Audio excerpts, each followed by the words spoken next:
Hi guys. I wanted to show you something while I was still thinking about it. I went out to my mom's, and don't mind the cold sore. I got bopped by Mr. Dirt the other morning because he went in for a cuddle and his elbow contacted my lip. Sorry, I can't talk. Okay. This is lipospheric vitamin C, and it is vitamin C suspended in a solution that I don't remember what it is, but if you go to Hal Huggins, he sells this. He is the big dentist that agreed with Weston Price about the toxicity of mercury in amalgam fillings. And this is one of the things that he uses to help people detoxify from mercury poisoning from their amalgam fillings. I just read an article. Oh my gosh, it was so exciting. I just read an article that said that you can make this at home.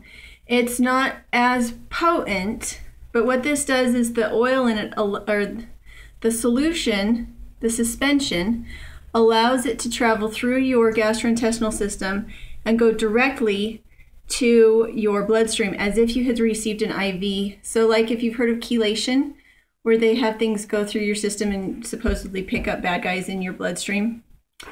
This does the same thing except without a needle. At least that's been my experience. When I was getting, when I was really sick in my early 20s, Kaya, could you please stop?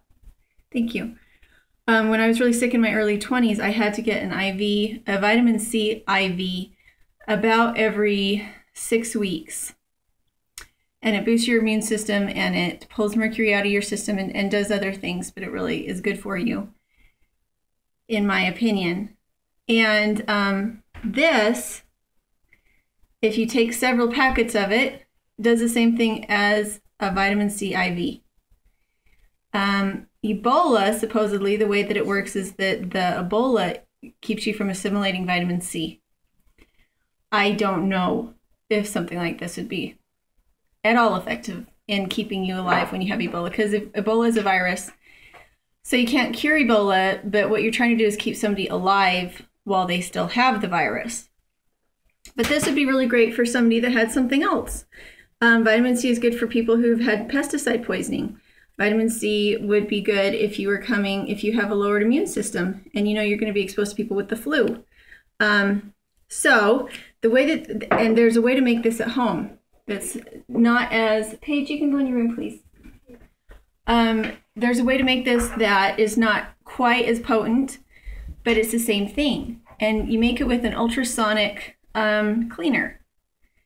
So look it up, ultrasonic cleaner and lipospheric vitamin C.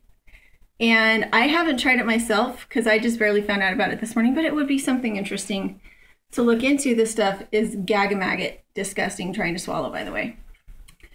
So I thought that was interesting. I'm also going to put up a small video on elderberry. It's good for, again, it's good for viruses in helping to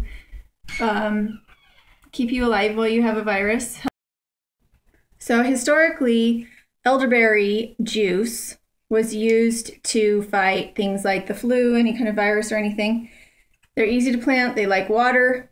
I have quite a bit of the juice in my basement. Just you use a steam juicer to get the juice out, and then you just can it like you would anything else that you're canning. And then you make a syrup out of it with honey, and it's high in vitamin C. It's high in all sorts of good, wonderful things. And you can get it at the grocery store. It's called Sambuca. And I took a little video of it at Fred Meyer to show you what it is and how much it costs. And it helped cure my mom of valley fever. She got it from my cousin here a couple months ago. And so it really helped her turn the corner. So there are some thoughts on amazing fun things that you can do in your own home and that you can try on your family. Make sure to consult a doctor first so that you're not poisoning them. Wild elderberries are poisonous. You don't eat them fresh. They have to be cooked.